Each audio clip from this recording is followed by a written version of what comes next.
to today's news conference. Wildcats will be playing host to Ohio Saturday at 12:45. It is Hall of Fame weekend. We'll be introducing our 6U Athletics Hall of Famers during halftime. Having a induction dinner on Friday night. For that, our football representative Corey Peters, defensive tackle under Coach Rich Brooks. In fact, was freshman on his first bowl team. Helped the Wildcats go to 4 straight bowl games. Of course, have a long NFL career following that. We have a game time at 12:45. Televised on the SEC Network. We'll turn it over to Coach Stoops. Thanks, Tony. Another difficult weekend for us. Sunday, going in and watching the film, and throughout the evening Sunday because, I guess equally as difficult as last week, but in different ways. You feel like you had a great opportunity to get a victory against a great football team and just came up short. As I mentioned post-game, I still feel the same way. Very proud of our team, the way we responded, after a tough week, the week prior, and really appreciate the resilience of our team and our coaches to put ourselves in a position to win that game. I firmly believe that we had a great plan, and we executed the plan very well for the majority of the night to put ourselves in a position to win the game. And I felt like there was great improvement, and that was something that we obviously needed to see, and feel much better about the growth and the improvement of our team. It's just again comes down to finding some ways to make plays in critical moments to pull off the victory. So, if we could continue to have that attitude, continue to work, then good things are in store for us. One day at a time, 1 week at a time, and really excited to get our team in here today, review that film, the positives, the negatives, and everything in between, and move forward to Ohio University, a team that's a very good team. And I know most of the time when I say that, most fans don't believe me, but I think this year you could tell by looking at the MAC and some of the very big victories that they've had this year that they're not a joke. And people think it's coach speak when you sit there and say it's just a good league, good teams, good coaches. This staff has been together a long time. The head coach, I think, is going into year 4, but he's been there forever. There's a lot of continuity, and they play very well, extremely balanced on offense, almost 200, I think, right around there. So very balanced offensively, defensively, very, very tough. They play very hard. They mix things up front. They play both 4 down and 3 down, and they make you earn every yard. So it goes back to what I always say, it's about us. Just like last week, it's about us and our preparation and what we do throughout the week to put ourselves in a position to win and to have confidence by our preparation. And so it's back to work, and we're looking forward to the opportunity. Again, I think the crowd that was here last week, I think they made an impact to put us in a position to win that game. I wish we could have done it for them. We're very close, and look forward to coming back home here again this weekend. With the fumbles, obviously a lot of that is luck, the way the ball bounces, but is there some sort of awareness or skill that guys need to work on in terms of recovering some of those? Yeah, I mean, we work on all that, and I think I've told you before, you realize that. I mean, I think in year 1 or year 2, when we were not very good, we led the country in fumble recoveries, so,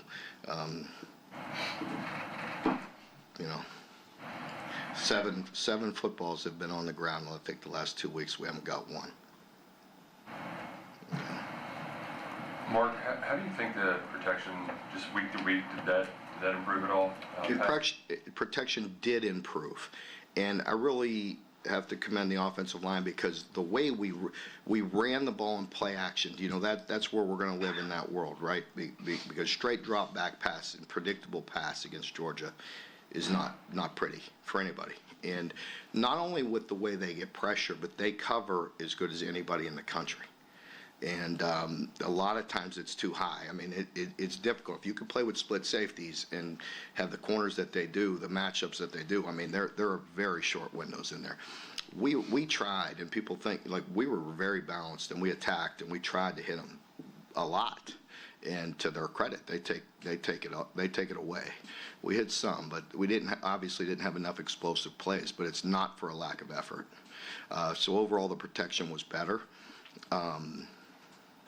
Not perfect. Again, living in that predictable pass situation, there's still too many sacks and the ball's bouncing all over the place, and that's something that we got to get cleaned up.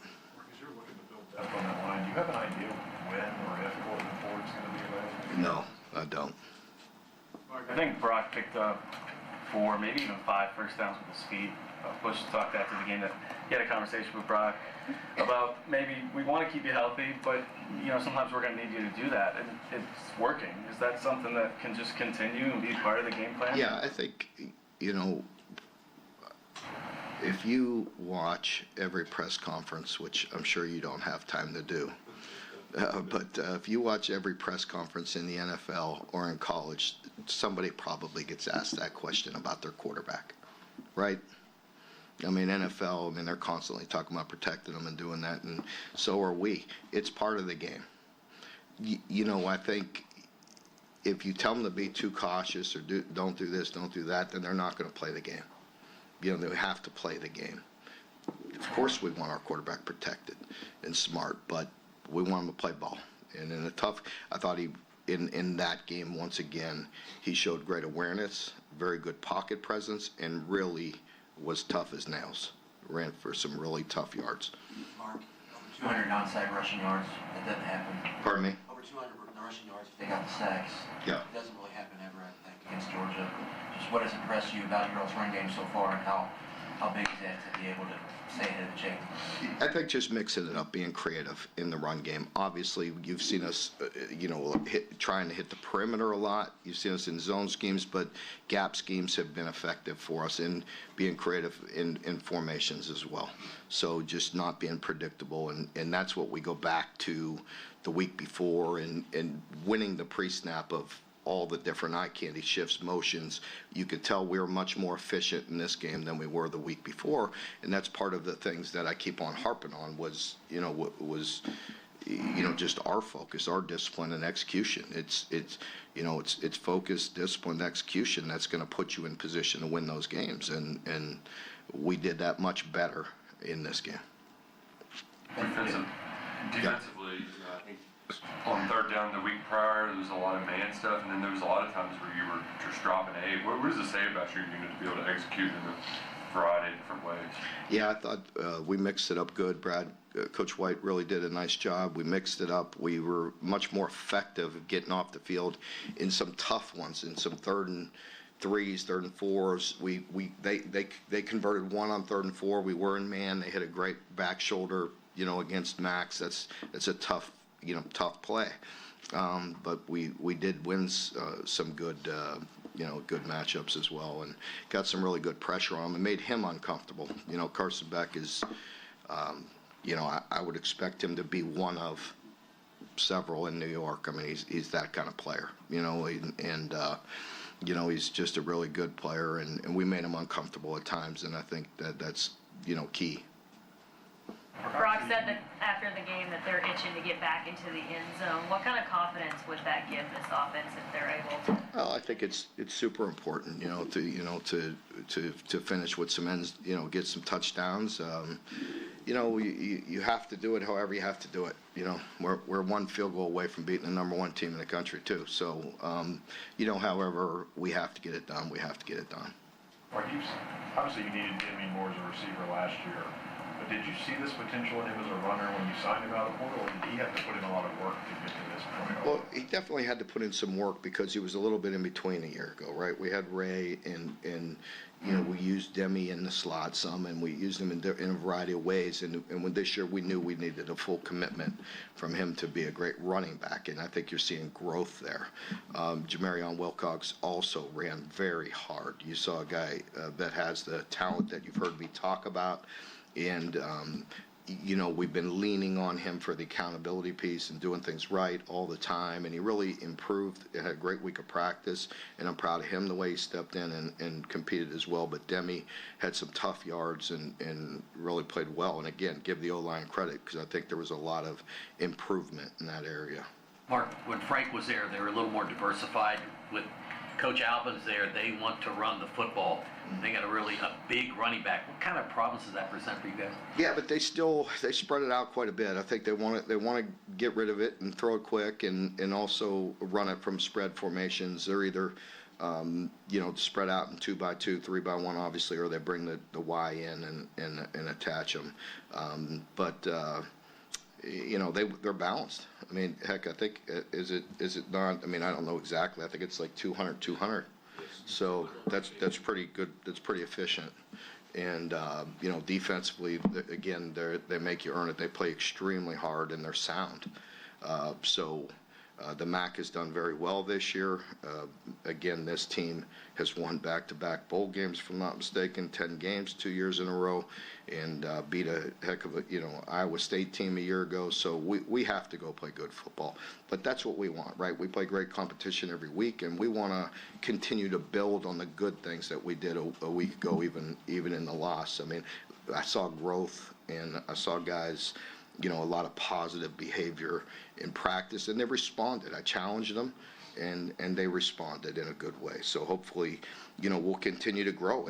I told them in the summer, I mean, preparation and effort doesn't guarantee you results, but it guarantees you growth. And I think, you know, you saw that. Mark, after the game, Zion told us, and he might have said the same thing down here, that he needed to put the South Carolina game behind him, work hard. But he said, I didn't want my guys to see that it was bothering me, and he wanted to set that tone.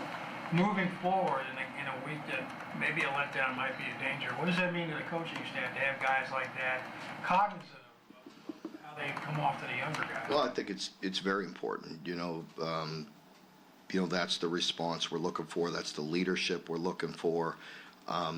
You know, I'll be honest. I mean, let's not kid ourselves. I mean, it was a challenging week. I think I said that, you know, in post game. It was a challenging week. I mean, none of us were very happy. We're still not happy. We're not happy because we lost by one. Make no mistake about it. But again, we're happy with growth. I'm happy with the response. I'm happy with the improvement that we made, and that's what I'm looking for. Yeah, I wanted to win the game. I mean, you know, heck, I mean, you know, that's what we're here for. But I am, you know, pleased. And if we continue to take that attitude and have that leadership and that growth, then we'll find the results we're looking for. Are you submitting any plays to the league office this week? Absolutely. Yeah. Is there any clarity that fans can get on some of those calls that, because I don't know what. If you want to pay, if you want.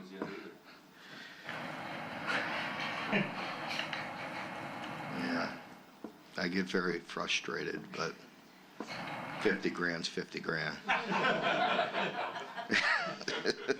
So, no, if I get pissed enough, I could afford it.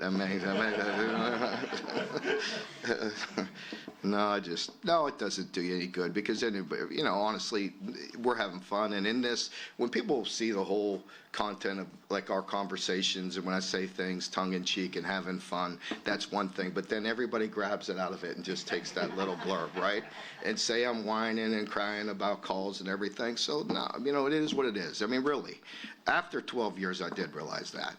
You know what I mean? Like, I will, you know, can completely lose my mind if I just hang on to every little thing. It's just like the ball bouncing around 7 times. We can't get an interception we have that leads to a field goal. You know what I mean? It's just, you know, we just got to make the plays. There's no excuses. You know, officials are going to make mistakes as well.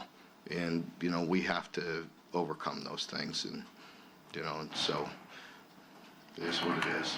Mark, without criticizing, were you given an explanation on the pick six that was called back and just why it was not an interception? I have not received that back yet, and when I do, again, I'm just not allowed to share that with you.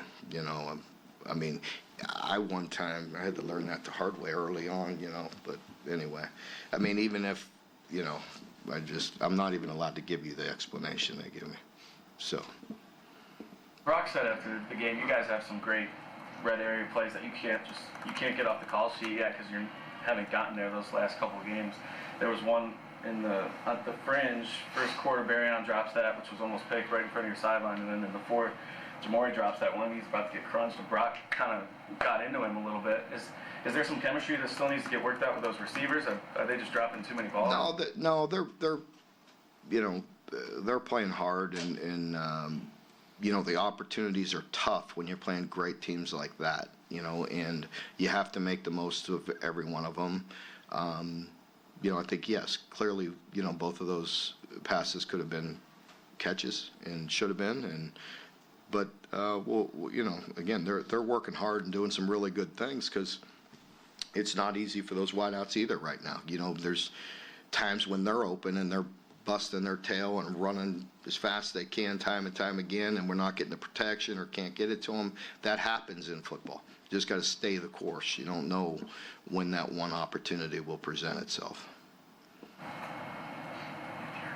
Mark, obviously Zion played a really good game Saturday, but what did you see from the safeties at Bull? I know we talked about the dirty eyes a couple weeks ago. Look a little cleaner? Yeah, a little cleaner. Yeah, Zion really played a very good game. The nice thing about him is he really, we're putting him in that position at the medium where it really triggers. He sees things, he trusts it, and, he's playing good there or at safety, but just an instinctual guy that's making some plays. And the defense in general played extremely hard. There's still a lot of little things are going to happen with just how precise we want certain movements, certain games, getting all that in, getting it all communicated, getting checks to all the different formations.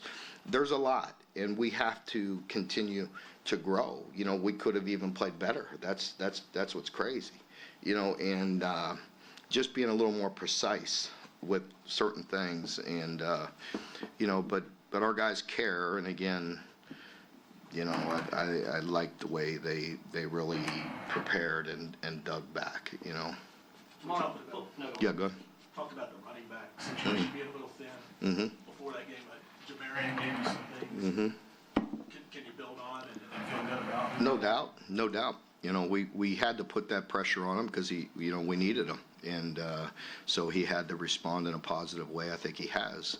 It's consistency that we're looking for. He has the ability, and he's got to continue to grow so he knows all the protections, all the little nuances. Again, there's a ton that we do pre-snap. There's a lot going into it, and he just got to continue to be in tune to those things. And but I'm happy and I'm proud for him, and happy for him that he responded and really had some tough runs against a very good defense. And so I was happy for him. Mark, I was going to ask, football being such a mental game, when your offense goes back-to-back games without getting in the end zone, as a coaching staff, you have to make more of an effort just to make sure their spirits and confidence stays up, or it's like, hey, keep your head down, do your job, the results are going to come. Well, we got to continue to do that, and here's the thing. We're a team, right? And we have to complement each other. And it's the offense did some amazing things, starting with the first drive of the game, right? They're on the half-yard line and go 10 plays out to darn near midfield. We get, by the way, we do get sacked and fumbled. We just recover it. But we punt, get that field position, it leads to 3 points. Again, and I don't take offense to the criticism of not going for it, whatever. Again, I've told the coaches on the headset on first, and I had every intention of going for it. I wish we would have gained some yards, and had a manageable third down, manageable fourth down. But you got to realize in that same zone, on the plus 48, I want to say we had 2 sack fumbles, 1 sack, and 1 sack, and then the next one went back from the plus Think about if we get 3 there. Think about if Coach Stoops goes conservative and we just run it 3 plays in a row and kick the field goal there, right? Nobody, I mean, again, and I'm not, don't, if you're gonna report this, report the whole damn thing. You know what I mean? Like I'm not, but like if we would have just, went, how many people are saying, hey, Coach Stoops, you're dumb. We had the ball on the plus 47. Why didn't you just pound it 3 more times? We're moving the ball, really good against a good defense. What if we'd have got those 3, instead of gotten sacked, fumbled, and went all the way back to the 22 on the other side? Think about that swing. Nobody talks about that, do they? You know what I mean? So when I had the ball 3 times around the same zone and went negative, and on second down, damn near had a fumble. Third down, damn near had a fumble. We got to that point by playing field position, playing defense. We had a chance to win that game, just the way we played it. We came up a play or 2 short. I stand by that. Mark, on that drive that ended with the controversial punt, do you have any regrets about not running it on second? On what? On the drive that ended, with the punt. The last drive? That's basically the second to the last drive? Right. Yeah. Do you have any regrets in having had time to think about not just running second and 8? Yeah, I do. And again, I don't put handcuffs on the play caller. You know what I mean? I want them to feel good and feel comfortable. I'll say this, before the one that went back to the 22, I said on the headsets prior to it, beforehand, hey, this is going to be one of those games. You know what I mean? They're tough yards, man. Don't take negative yards plays and turnovers. And it's not his fault. You know what I mean? It's not his fault, but that's who you're playing. That's where you're getting in the danger zone. And so the recipe was right, especially with the way we ran it. And again, we took our shots. It's a lot like NFL football. You watch NFL football, they make hay on first and second down. You give those beasts time to, bear down on you on predictable pass, nobody's comfortable, especially with the situation we're in right now. I mean, and so we only had 3 explosive plays out of 78. So all of a sudden, we're just supposed to convert a 4th and 8 like it's nothing. I mean, second and third, damn near were disasters. So yes, in hindsight, what if we'd have grinded it out there and got it to a manageable third down, we were very efficient, extremely efficient in third in short and third and medium.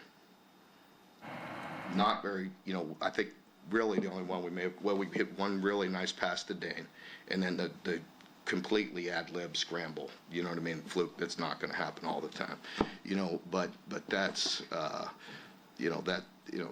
so that's where we needed to live in that world. I think we were 3 for 3 in 4 for 4 in 3rd and 2 or 3 or 2 or 1, which is pretty good against that defense. And, so anyway, I thought, and again, I'm not trying to be defensive. I'm just trying to say, people, when you just see one play, watch the game. Watch the whole game like we watch it on film and what you're in the situation you're in. That's all I'm going to ask people. Watch it. Chip, not on the depth chart. Is he getting close? What's that? Chip Tradenham's not on the depth chart again this week. He's not available this week. Is he getting close? Not available this week. What about Roder? Hopefully, yeah, he'll be listed as the same as last week. I think he wanted to play and was working hard, so he's on the depth chart this week, and then I'll list again. It's not a league game, but I'll do this. We'll do the same probably. He'll be, probable to questionable. Last week we did have 2 guys that really went down to the game time decision, and I don't think we want to make a living out of doing that, but we really did. We had 2 guys that really went to game time. I got to give a shout out to Mincy for playing. I was very unsure whether he could play, and he played his tail off. It gave it everything he has, and the same with Maxwell Hairston. You know what I mean? He wasn't feeling great with his shoulder, and just played through it and really played good. So I appreciate the effort. We ain't never going to let anybody play injured, but they were banged up. So. Punting going into the year, how do you assess how Wilson's done the weekend? I know the yardage is maybe a little deceptive because so many of those have been. Yeah, that was one of the best punters in the country, if not the And so there was a little discrepancy there, but we still held up, you know, with our field position, with the offense being efficient. Like I said, even though, you know, in a game like that, you know, we're not getting the explosives we want, we're not getting the end zone people have asked, but I mean, those are massive plays when you can get from the -1 to the 50 and flip that field, you know, and so I think that has helped. The fact that we had 23 first downs against that team has helped, and again, going back to my other point, to that point in time, we're very efficient at getting first downs. If we don't get it when you're backed up, we're not built to go. We're not built in predictable pass against Georgia to go to the length of the field. We're not built for that at all. But getting 23 first downs is a heck of a deal. And, you know, holding them to that point, I think 10. You know what I mean? And so I'm playing the percentages there, you know, how I thought was the way to win the game. Had it gotten to third and 3, third and 4, fourth and 3, fourth and 4, different story, you know. The punter, he like shanked a punt and went 55 yards still. Is there, I mean, can you try to make your own luck when you're seemingly just can't catch a break? No. You're trying to make me insane. More insane. Should say more. Yeah, let me clarify. More insane. No, you know, it's just, you know, it is what it is. You have to make your own luck at some point in time, you know. So, you know, the ball will bounce your way eventually, and you just got to keep on believing and grinding. And if we put ourselves in position and do the things we did a week ago and continue to build on that, then, you know, the ball will bounce our way eventually. Mark, I asked you last week about the fact that, you know, last season at Boise State, they ranked number 2 in the country in fourth down conversion. What has that communication been like with you and him in these situations where you had talked about whether you should go for it? Yeah, I think it gets down to the situation. Everything's different. The manageable, you know, no disrespect at all. I don't mean this in any way, but we are playing Georgia. You know what I mean? Not, you know what I mean, somebody in the Mountain West. So there's a difference there. You know what I mean? So you just got to know what the situation is. What's that? Your defense, even with 3 guys that were maybe 70%, held a team that averaged 425 yards a game to 3 first downs in the first half. It looks to me like they're really starting to not think and react. They're just playing the game. It looks like you got to be really proud of the way that they've really kind of come together. Well, I was really proud of the response, you know, because again, you know, keep on going back, but we have to learn, right? We have to learn, we have to grow. We always do, and you know, and I'm very proud of the way they responded and played extremely hard. And you know, if we're a little more precise, we have a really good chance to win that game. And those are the plays we got to make. You know what I mean? So very proud of them, but I'm hanging on to the 1 or 2 that we didn't play right, you know, and that bothers me, you know, so, you know, All right. Thank you very much.